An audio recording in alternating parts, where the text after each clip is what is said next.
ഞങ്ങളെല്ലാവരും കൂടെ ഒന്ന് പഴനി വരെ പോവുകയാണ്. യുവേൻ്റെ നേർച്ച ഉണ്ടായിരുന്നു മുടി മൊട്ടയടിക്കാനുള്ളത്. അപ്പോൾ ഒരു 7 മണിയൊക്കെ ആയപ്പോൾ തന്നെ ഓട്ടോറിക്ഷ വന്നിട്ടുണ്ടായിരുന്നു രാവിലെ. അങ്ങനെ ഞങ്ങൾ കല്ലാർ റെയിൽവേ സ്റ്റേഷനിലേക്കാണ് കേട്ടോ പോകുന്നത്. അച്ഛനും അമ്മയും കൂടെ വരാനുണ്ടായിരുന്നു. അവർ ഡയറക്റ്റ് റെയിൽവേ സ്റ്റേഷനിലേക്ക് എത്തിക്കോളാമെന്ന് പറഞ്ഞു. ഞങ്ങൾ അവിടെ എത്തി കുറച്ച് നേരം അങ്ങനെ ഇരുന്നു. പിന്നെ യുവേനൊക്കെ അങ്ങനെ എടുത്ത് ഇങ്ങനെ അങ്ങോട്ടും ഇങ്ങോട്ടും നടക്കുകയായിരുന്നു കേട്ടോ. പിന്നെ ഏട്ടൻ ഇതാ ടിക്കറ്റും കാര്യങ്ങളൊക്കെ എടുത്തുകൊണ്ട് വന്നു. അങ്ങനെ അച്ഛനും അമ്മയും വരുന്നത് യുവ ദൂരത്തുനിന്നേ കണ്ടു. അപ്പോൾ ഇങ്ങനെ കൈകൊണ്ടൊക്കെ ഇങ്ങനെ ചൂണ്ടി കാണിക്കുന്നുണ്ട്, അതാ വരുന്നതെന്നുള്ളതിൽ. അമ്മച്ചനും അമ്മയും വരുന്നുണ്ട് എന്ന് പറഞ്ഞിട്ട് ആളിങ്ങനെ കാണിച്ചു തരികയാണ്. പക്ഷെ അടുത്തെത്തിയപ്പോൾ അങ്ങനെ നോക്കി നിൽക്കില്ലാതെ അച്ഛനും അമ്മയും കൈ കാണിച്ചിട്ടൊന്നും ആൾ പോകുന്നേ ഉണ്ടായില്ല. കുറച്ച് കഴിയണം, ഒരാളെ കണ്ട് കുറച്ച് കഴിഞ്ഞാൽ ആൾക്ക് ഉഷാറുണ്ടാവുള്ളൂ. അങ്ങനെ അമ്മ എടുത്തു, വാവനെ എടുത്തു. ഇതിൻ്റെ ടൈം ഉണ്ടായിരുന്ന 7:30 കേട്ടോ. പക്ഷേ 7:30 ആയിട്ടും ട്രെയിൻ വന്നിട്ടില്ലായിരുന്നു. കുറച്ച് ലേറ്റ്, കുറച്ചല്ല, ഒരു അരമണിക്കൂറോളം ലേറ്റ് ആയിരുന്നു കേട്ടോ. അപ്പോൾ അടുത്തു കൂടെ വേറെ ഏതൊക്കെയോ ട്രെയിനൊക്കെ പോകുന്നുണ്ട്. അങ്ങനെ യുവയും കാർത്തിയൊക്കെ ഇങ്ങനെ നോക്കിയിരിക്കുക ട്രെയിൻ പോകുന്നതൊക്കെ.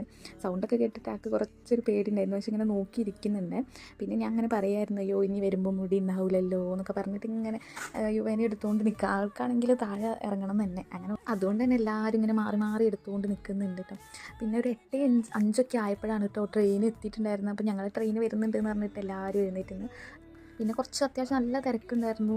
സീറ്റും കാര്യങ്ങളൊന്നും ഇല്ലായിരുന്നു കേട്ടോ. പിന്നെ കുട്ടിയുള്ളതുകൊണ്ട് എനിക്ക് സീറ്റ് കിട്ടി. പിന്നെ കുറച്ച് കഴിഞ്ഞപ്പോൾ ഞങ്ങൾക്ക് എല്ലാവർക്കും സീറ്റ് കിട്ടിയിട്ടുണ്ടായിരുന്നു കേട്ടോ. വ്യൂ ആണെങ്കിൽ അടിപൊളി വ്യൂവും കാര്യങ്ങളൊക്കെ ആയിരുന്നു കേട്ടോ. പിന്നെ യുവേനെ കുറേ നേരം എല്ലാവരും അങ്ങോട്ടും ഇങ്ങോട്ടും മാറി കളിപ്പിച്ചുകൊണ്ടിരുന്നു. പിന്നെ ഈ ലേസിൻ്റെ പാക്കറ്റ് ഉണ്ടായതിനെ കൊണ്ട് ആൾ കുറച്ചുകൂടെ കളിച്ചുകൊണ്ടിരുന്നു കേട്ടോ, ആ പാക്കറ്റും പിടിച്ചിട്ട്.